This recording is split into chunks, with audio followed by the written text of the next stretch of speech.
Elle se retrouvait seule face à la colère de tout un village, accusé à tort et condamné des avances. Mais quelques-uns des inattendus elles observaient depuis elle ombre. Quelques-uns qui ne savaient que trop bien ce que elle on ressent lorsque on est blâmé injustement. Ceux qui allaient suivre défieraient toutes les règles de leur monde divisé.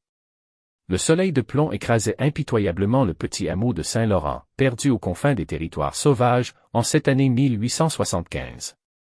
La poussière tourbillonnait dans elle, air sec tandis que Marguerite, 20 ans, pressait le pas entre les bâtiments de bois brut, sa robe élimée collant à sa silhouette frêle. 3 mois étaient écoulés depuis que le typhus avait emporté ses parents, la laissant seule pour affronter la rudesse de la frontière, armée uniquement de son esprit vif et de sa détermination. Et vous? Pas un geste. La voix tonitruante de Maître Rochefort, le propriétaire du magasin général, trancha le brouhaha de elle après-midi.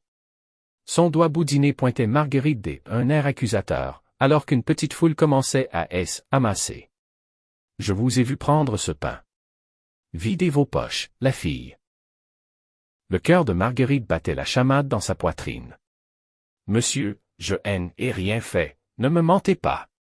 Rochefort lui agrippa le bras brutalement, l'attirant vers elle alors que le prévôt du Mont approchait. Elle vole de la nourriture depuis des semaines. Mes stocks diminuent chaque fois qu'elle traîne dans les parages. Je n'ai rien volé, protesta Marguerite, la voix tremblante, tandis que les curieux formaient un cercle étouffant autour d'eux. Parmi eux se tenait Éléonore Vachon, elle l'épouse du banquier, dont les yeux brillaient d'une satisfaction vindicative. C'était Éléonore qui avait lancé les premières rumeurs sur Marguerite après que la jeune fille eut refusé les avances de son frère. Retournez vos poches, ordonna le prévôt, la main posée sur son étui. Les mains tremblantes, Marguerite obtempéra, ne révélant rien autre qu'un petit mouchoir brodé et 3 sous, tout ce qu'il lui restait au monde. Mais avant qu'elle ne puisse ajouter un mot, Éléonore avança, sortant une petite miche de pain de son propre châle. Je ai vu glisser ceci sous sa robe, déclara Éléonore, la voix dégoulinant d'une fausse sollicitude. La pauvre petite doit être désespérée. C'est faux. S'écria Marguerite. Mais les murmures de la foule étaient déjà retournés contre elle. Le prévôt Dumont soupira lourdement. Marguerite, je vous mets en état d'arrestation pour vol. Alors que le prévôt emmenait, Marguerite aperçut une silhouette haute et silencieuse à l'orée de la ville, un homme des Premières Nations à cheval, observant la scène de ses yeux sombres et indéchiffrables. Contrairement aux autres autochtones qui venaient parfois faire du troc au village, il portait ses cheveux en une unique tresse tombant dans son dos, et une cicatrice distinctive barrait sa joue gauche. Il croisa son regard un bref instant avant de faire pivoter sa monture et de disparaître dans les broussailles au-delà des limites de la ville. Cette nuit-là, recroquevillée dans la cellule glaciale, Marguerite entendit les chuchotements des habitants à elle d'extérieur. Ils parlaient de raids sur les colonies voisines, de guerriers insoumis qui refusaient encore avancer des colons malgré les traités. Le nom de « loup silencieux » fut prononcé avec un mélange de crainte et de respect. Un guerrier qui avait jamais été capturé, qui se déplaçait comme un spectre à travers les plaines et qui, disait-on, nourrissait une haine profonde pour les colons après le massacre de sa famille des années plus tôt. Marguerite était loin de se douter que, à l'aube, sa vie serait irrévocablement changée par cet homme dont la seule réputation suffisait à faire dormir tout le village avec un fusil au chevet du lit. Alors que les premières lueurs de l'aube perçaient l'horizon, Marguerite fut tirée de son sommeil par le bruit de sabots approchant. Quelques instants plus tard, la porte de la geôle vola en éclats. Le guerrier qu'elle avait vu la veille se tenait là, le visage impassible, tenant le prévôt inconscient par le col. « Toi, dit-il dans un français parfait bien que teinté d'accents, tu es en danger ici. Il prévoit de faire de toi un exemple au lever du jour. » Il lui lança un trousseau de clés. « Choisis maintenant. Reste et affronte leur justice, ou viens avec moi. » Les mains de Marguerite tremblèrent en saisissant les clés. « Pourquoi aideriez-vous » Les yeux noirs du guerrier soutinrent les siens avec fermeté. « J'y observe cette ville depuis de nombreuses lunes. Tu n'es pas une voleuse, et je sais ce que signifie être accusé à tort. » Il fit un geste vers la porte ouverte. « Décide-toi vite. » Dehors, un cheval à la robe pie attendait patiemment, son souffle créant des panaches de brume dans l'air frais du matin. L'avenir que Marguerite avait imaginé pour elle-même, aussi difficile fut-il, disparaissait sous ses yeux. Mais peut-être était-ce pas une fin, mais un commencement. Avec un dernier regard vers la cellule qui représentait l'injustice du monde qu'elle connaissait, Marguerite fit son choix.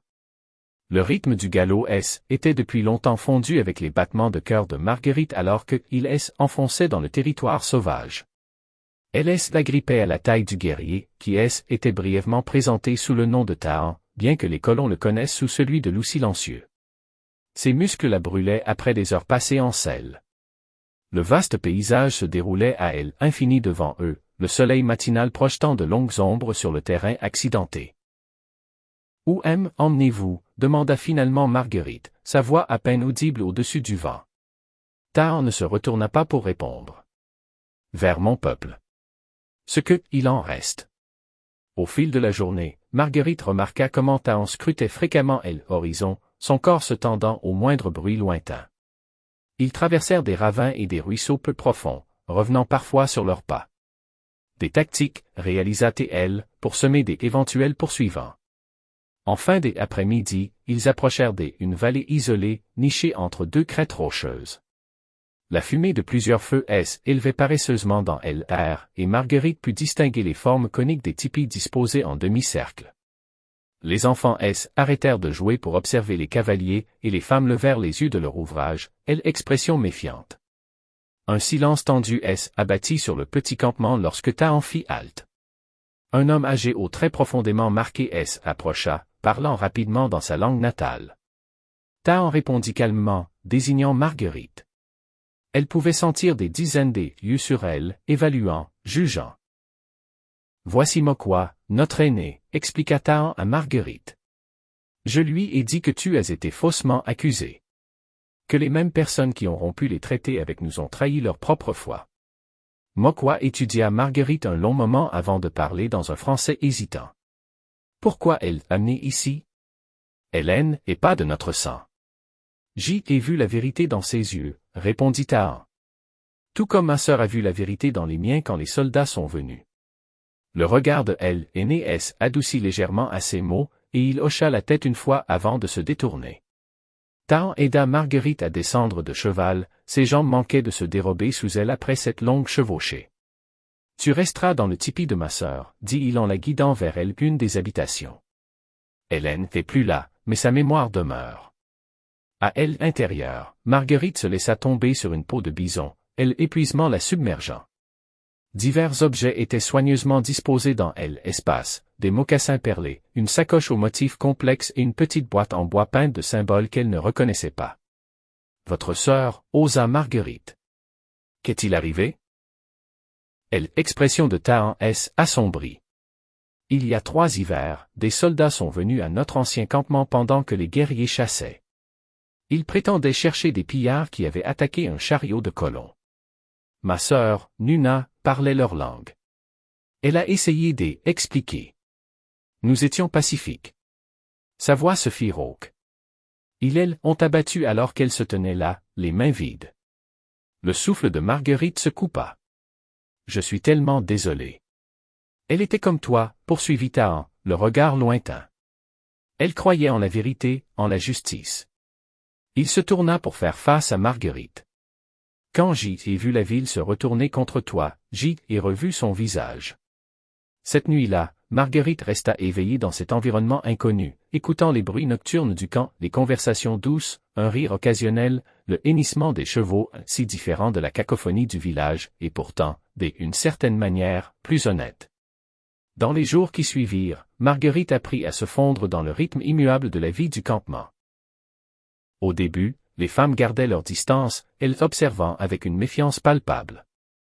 Seule Kéna, une jeune veuve à peu près de l'âge de Marguerite, fit un effort pour approcher, lui montrant par le geste comment préparer la nourriture et tanner les peaux. « Tu as du cœur à ouvrage, » commenta Kéna au 3e jour, alors que Marguerite échinait à racler une peau de daim. La plupart des femmes blanches pensent que nous sommes des esclaves, mais nous sommes la force du peuple. J'y ai toujours dû travailler dur, répondit Marguerite en essuyant la sueur de son front d'un revers de main. Mon père a appris que rien ne s'acquiert sans peine. Kéna hocha la tête avec approbation. Tahan dit que tu as été accusé injustement. Que la justice des Blancs n'est pas la justice.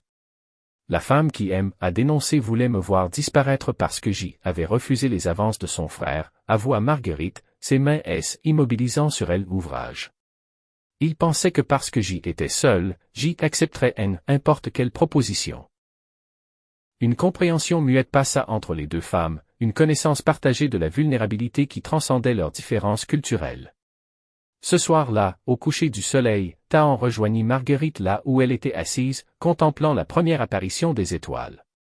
Demain, dit-il en installant près d'elle, nous irons à la vallée cachée. Il y a quelque chose que tu dois voir pour comprendre pourquoi tu es ici. Avant qu'elle ne puisse interroger, des cris éclatèrent au périmètre du camp. Un jeune guerrier arriva au grand galop, hurlant des avertissements dans sa langue natale. Le campement entra instantanément en ébullition, les femmes rassemblaient les enfants, les hommes saisissaient leurs armes. « Qu'est-ce qu'il se passe » demanda Marguerite, la peur lui serrant le cœur. Le visage de Tahan était grave lorsqu'il la tira sur ses pieds. Des soldats. Ils viennent de elle. Ses yeux rencontrèrent les siens, et pour la première fois, elle y lut de elle incertitude. Il raconte qu'une femme blanche a été enlevée par le loup silencieux. Ils viennent pour toi, Marguerite. À cet instant, Marguerite réalisa que son destin et celui de ce peuple étaient désormais inextricablement liés. Le mensonge qui elle avait chassé de Saint-Laurent elle avait suivi jusque ici, menaçant non seulement son avenir, mais la vie de ceux qui lui avaient offert asile. Que pouvons-nous faire? Murmura elle. La main de Tahan se referma sur son poignet. Maintenant, nous devons courir à nouveau. Elle peinait à percer lorsque Tahan guida Marguerite loin des restes dispersés du camp. Le peuple était éparpillé durant la nuit, se divisant en petits groupes familiaux plus difficiles à traquer, une stratégie de survie affinée par des générations de persécution. Où vont-ils tous? Demanda Marguerite alors qu'ils chevauchaient vers le nord-ouest, le terrain devenant de plus en plus accidenté. Là où les tuniques bleues ne peuvent les trouver, répondit Tahan. Des canyons secrets, des grottes dans les hauteurs. Nous nous regrouperons quand ce sera sûr. Ils voyagèrent en silence pendant des heures, enfonçant profondément dans un territoire que peu de colons avaient jamais vu. Vers midi, ils engagèrent dans un passage étroit entre deux formations rocheuses imposantes, le chemin si resserré qu'ils durent mettre pied à terre et guider le cheval. Peu connaissent cet endroit, expliqua Tahan alors que le passage ouvrait sur une petite vallée abritée. Une source cristalline jaillissait au pied d'une falaise, alimentant un ruisseau qui serpentait à travers l'herbe grasse. Mon père a montré ce lieu quand j'y étais enfant. Il disait que c'était un havre de paix, même en temps de guerre. Ils établirent le camp près de la source. Alors que Tahan occupait du cheval, Marguerite remarqua une série de peintures rupestres sur la paroi lisse de la roche. Des figures humaines, des animaux et des symboles dont elle ne pouvait que deviner le sens. Tes ancêtres, demanda-t-elle en désignant l'art ancien. Tahan hocha la tête. Et des autres avant eux. Cet endroit a toujours été sacré. Il traça du bout des doigts une silhouette, un guerrier se tenant à elle, écart des autres. C'est pour cela que je t'ai amené ici. Pour te montrer que même dans les histoires les plus anciennes, il y avait ceux qui se tenaient entre deux mondes. Ce soir-là, assis près d'un feu modeste, Tahan révéla l'histoire qui les avait réunis. Quand j'y étais garçon, avant de gagner le nom de loup silencieux, ma famille a été attaquée par des miliciens qui prétendaient que nous avions volé du bétail. Mes parents et mon jeune frère ont été tués. Sa voix restait stable, mais Marguerite pouvait voir la douleur gravée dans la tension autour de ses yeux. J était blessé, mais J fui dans les collines. Une fermière blanche a trouvé, à moitié mort de faim et de fièvre. Au lieu de me livrer, elle a caché dans sa grange et a soigné mes plaies. Elle a tout risqué pour sauver un garçon indien qu'elle ne connaissait pas. Qu'est-il advenu d'elle? Demanda doucement Marguerite. Son mari a découvert et a menacé de nous tuer tous les deux. Elle est interposée. Elle lui a dit que il croyait au Dieu qu'il priait le dimanche, il verrait que je était qu'un enfant. Le regard de Tahan croisa celui de Marguerite. Il a baissé son fusil. Plus tard, ils m'ont aidé à retrouver mon chemin vers mon peuple. C'est pour ça que tu aimes AZD, réalisa Marguerite. Tu paies une dette. Pas une dette, corrigea Tahan. Cette femme a appelé « frère » avant mon départ. Elle disait que la bonté devait passer d'une personne à elle autre comme une flamme allumant de nouveaux feux. Il fit un geste vers les peintures rupestres. Nos plus vieilles histoires enseignent que tous les humains viennent de la même source. Ce ne sont que la peur et l'avidité qui nous divisent. Alors que la nuit épaississait autour d'eux, Marguerite se surprit à partager sa propre histoire. La lutte de ses parents pour établir leur petite ferme, leur mort qui avait laissé démunie, et l'hostilité grandissante qu'elle avait affrontée à Saint-Laurent après avoir rejeté le fils du banquier. Il ne me voyait pas comme une personne, conclut-elle, juste comme quelque chose à utiliser ou à jeter. Nos expériences ne sont pas si différentes, observa Tahan. Mon peuple est vu de la même manière par la plupart des Blancs, comme des obstacles à éliminer. Ils tombèrent dans le silence, chacun contemplant les parallèles de leur vie. Le feu crépitait, envoyant des étincelles dans le ciel constellé. Demain, dit finalement Tahan, nous devrons décider de la suite. Les soldats arrêteront pas leurs recherches. Je ne peux pas retourner là-bas, dit Marguerite, la certitude dans sa voix la surprenant elle-même. Même si je pouvais prouver mon innocence, je et plus rien là-bas. Et je ne peux pas t'emmener plus loin dans les terres, répliqua Tahan. L'hiver approche, et mon peuple doit bouger constamment pour éviter les manteaux bleus. Ce serait une vie trop dure pour toi. Marguerite apprêtait à répondre lorsque Tahan se tendit soudainement, sa main glissant vers le couteau à sa ceinture. Un instant plus tard, elle entendit aussi, le son distant mais indubitable de chevaux en approche. Comment nous ont-ils trouvés? Chuchota-t-elle, la peur lui nouant l'estomac. Tahan éteignit rapidement le feu. Ce ne sont pas des soldats, murmura-t-il. Ils feraient plus de bruit. Ces cavaliers essaient d'être silencieux. Ils se replièrent dans l'ombre de la paroi rocheuse, observant 3 silhouettes émerger dans la vallée éclairée par la lune. Même dans la pénombre, Marguerite reconnut le chapeau distinctif du prévôt du Mont. À ses côtés chevauchait Jacques, le frère d'Éléonore, et un troisième homme qu'elle ne connaissait pas, un traqueur, à en juger par ses vêtements de peau et la carabine en travers de sa selle. Je vous avais dit que l'Indien viserait les hauteurs, dit le traqueur, sa voix portant dans la nuit calme. Il est erré quelque part dans ces canyons. Et la fille avec lui, demanda Jacques. Ma sœur jure qu'elle a été emmenée contre son gré. Le prévôt cracha au sol. Ta sœur raconte des sornettes depuis qu'elle est haute comme 3 pommes, et tu le sais. Marguerite est peut-être une voleuse, mais elle est partie avec ce qu'on mange de son plein gré. De toute façon, elle en sait trop, dit Jacques d'un ton sombre. À propos du trafic de bétail, des pots de vin pour que la loi regarde ailleurs. Si elle parle au maréchal fédéral. Le souffle de Marguerite se coupa. Les accusations contre elle prenaient soudain un sens terrible. Elle avait été piégée pour être réduite au silence, pas seulement parce qu'elle avait rejeté Jacques. À côté d'elle, l'expression de Tahan se durcit alors qu'il écoutait les hommes planifier leur élimination. Le traqueur conseillait de se séparer pour couvrir plus de terrain, confiant qu'ils pourraient coincer leur proie avant le matin. Nous devons bouger, chuchota Tahan. Il y a une autre sortie à cette vallée, mais elle est dangereuse dans l'obscurité. Tandis qu'ils rassemblaient soigneusement leurs maigres possessions, l'esprit de Marguerite emballa. La vérité sur la corruption à Saint-Laurent pourrait être son seul levier si elle parvenait d'une manière ou d'une autre à prévenir les autorités, au-delà de l'influence du prévôt local. Ils guidèrent le cheval silencieusement le long de la base de la falaise, restant dans les ombres les plus profondes. Les voix des hommes affaiblirent alors qu'ils partaient dans la direction opposée.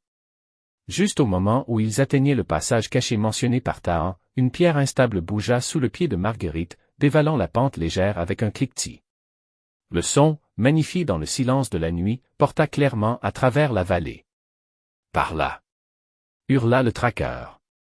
Un coup de feu claqua dans terre. La balle frappa la roche à quelques centimètres de la tête de Marguerite. Tahan la poussa à travers l'ouverture étroite, la suivant rapidement avec le cheval. Cours! Pressa-t-il. Ce chemin mène à la crête. Si nous pouvons t'atteindre avant l'aube, nous avons une chance. Alors qu'il fuyait dans les ténèbres, Marguerite réalisa que le simple choix qu'elle avait fait quelques jours plus tôt, quitter Saint-Laurent avec un guerrier, avait déclenché des événements qui exigeraient des décisions bien plus difficiles avant que le soleil ne se lève à nouveau.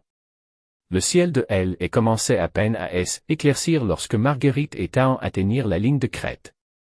En contrebas, le paysage accidenté étendait à perte de vue, la vallée qu'ils avaient fui N étant plus qu'un creux lointain parmi les affleurements rocheux. Ils avaient abandonné le cheval des heures plus tôt, le lançant au galop dans la direction opposée pour faire diversion, tandis qu'ils escaladaient une paroi presque verticale que leurs poursuivants ne pourraient franchir à cheval. Les mains de Marguerite étaient à vif, écorchées par l'ascension, ses muscles hurlaient de douleur, mais l'urgence de la situation avait poussé au-delà de ses limites. Accroupis derrière un amas de rochers, ils observèrent de minuscules silhouettes qui fouillaient méthodiquement les canyons en bas. Ils sont tenaces, observa-t-elle, la voix enrouée par la soif. Tahan lui tendit une petite outre des hauts. Ce traqueur, est Moreau. Il chasse mon peuple depuis des années. Il abandonnera pas facilement. Marguerite prit une gorgée prudente, préservant leur maigre réserve. Il ne agit plus seulement un vol de pain supposé. Vous les avez entendus. Ils sont impliqués dans le vol de bétail. Le banquier, le prévôt, tous autant qu'ils sont. Elle secoua la tête avec dégoût. La ville entière est bâtie sur la corruption. Cela ne me surprend pas, répondit Tahan. De nombreuses colonies volent le bétail des ranchs voisins, puis blâment les pillards Comanches. Son expression assombrie. Mon peuple est puni pour des crimes que nous n'avons pas commis. Alors que le soleil montait, ils progressèrent le long de la crête, restant courbés pour ne pas se découper sur l'horizon. Tahan expliqua qu'ils se dirigeaient vers le fort Saint-Louis, où stationnait un maréchal fédéral susceptible d'écouter l'histoire de Marguerite. Pourquoi risqueriez-vous d'aller à un fort, demanda Marguerite. Ils vous arrêteront à vue. Pas si je entre pas, dit Tahan. Mais toi, tu le peux. La réalisation de ce qu'il suggérait la frappa de plein fouet. Vous voulez qu'on se sépare? Tahan hocha la tête. C'est la seule voie. Tu dois dire au maréchal ce que tu as entendu. Le vol de bétail, les fausses accusations. Avec son autorité fédérale, il pourra enquêter. Il marqua une pause, étudiant son visage. Est peut-être ta seule chance de laver ton nom. Et vous? Je retournerai vers mon peuple. Les clans dispersés se regrouperont sur les terres des Hivers, au nord. Ils marchèrent toute la journée, descendant de la crête vers un terrain plus boisé à mesure qu'ils approchaient des zones fréquentées par les colons. En fin d'après-midi, ils aperçurent de la fumée échappant de cheminées lointaines, et Tahan devint de plus en plus vigilant, arrêtant fréquemment pour écouter et scruter les alentours.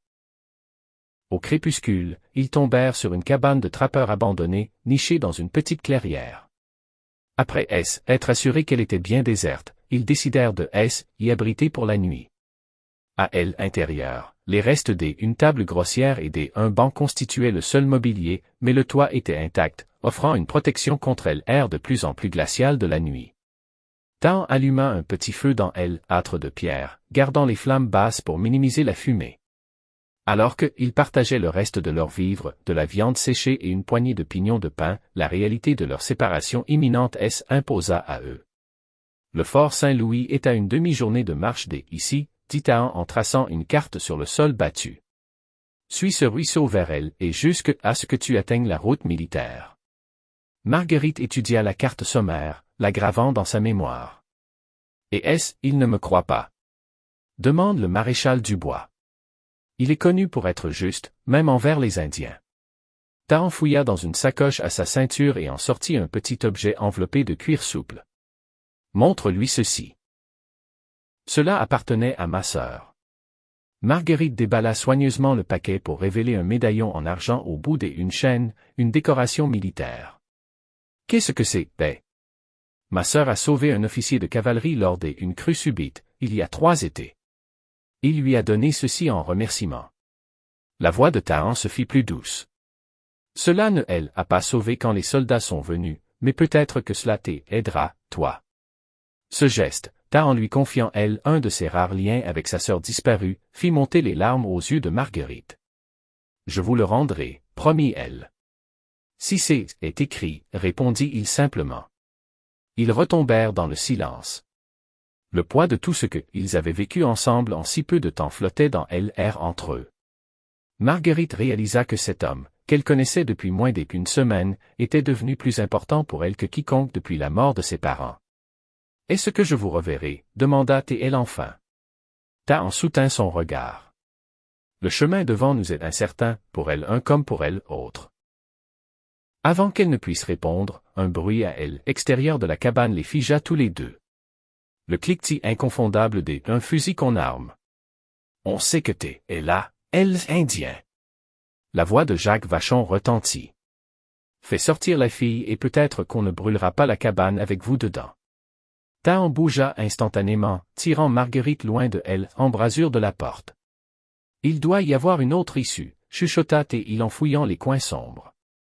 Marguerite repéra une planche desserrée dans le mur du fond. Ensemble, ils écartèrent, révélant un espace étroit entre la cabane et la colline abrupte juste derrière. Juste assez de place pour qu'une personne y glisse. Passe la première, pressa Tahan. Marguerite hésita. Ils sont là pour nous deux. Je vais faire diversion, insista-t-il. Va au fort. Dis-leur ce que tu sais. Dehors, il pouvait entendre les hommes se positionner autour de la cabane. Le temps pressait. Tahan, commença Marguerite, mais il la coupa d'une main douce sur son épaule. Ma sœur croyait qu'un seul acte de courage pouvait changer bien des vies, dit-il. Maintenant, est à ton tour d'être courageuse. Marguerite savait que Hélène n'y avait pas de temps pour les longs adieux. Elle serra fort le médaillon dans sa paume, puis, impulsivement, se pencha et pressa son front contre le sien, un geste qu'elle avait vu parmi les Comanches, une reconnaissance de parenté qui transcendait les mots. « Frère » murmura-t-elle. Une lueur de surprise traversa le visage du guerrier, suivi d'un rare sourire.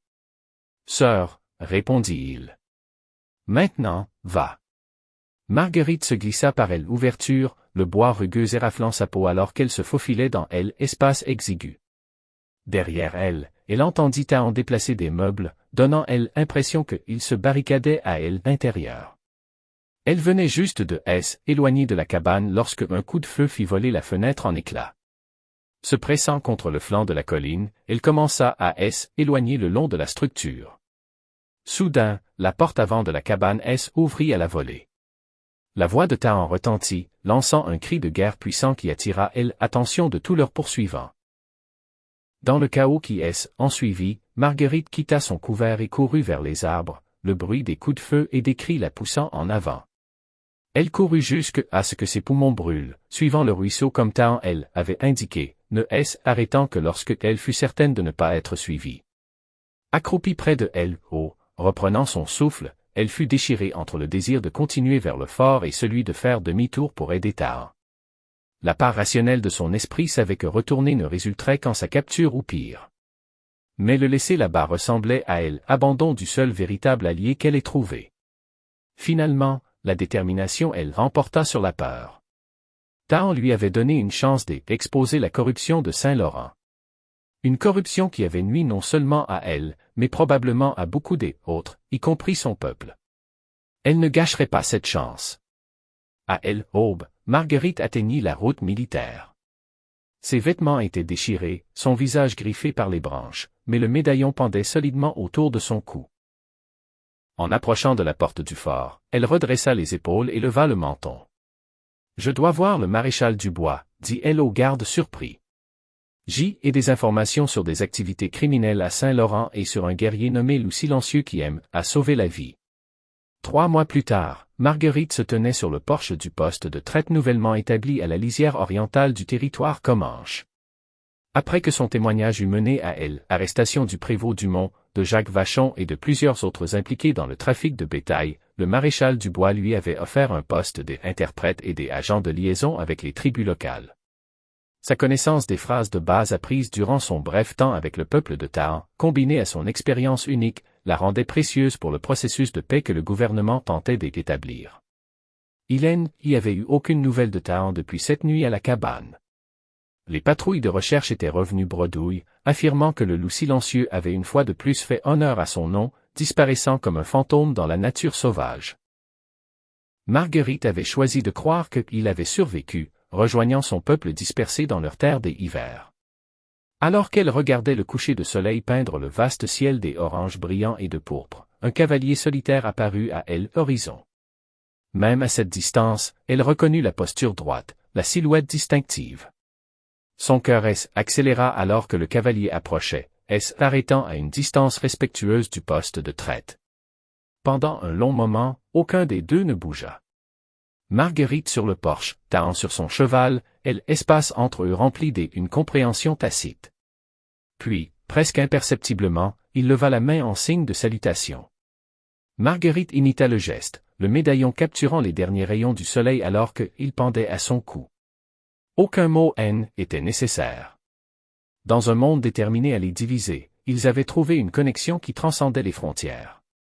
Non pas comme captives et ravisseurs, ni comme femmes blanches et guerriers, mais comme deux âmes qui avaient reconnu en elles autre une humanité partagée. Alors que Tahan faisait pivoter sa monture pour repartir vers le soleil couchant, Marguerite sut que leurs chemins se croiseraient à nouveau. Certains liens, une fois formés, ne peuvent jamais être brisés.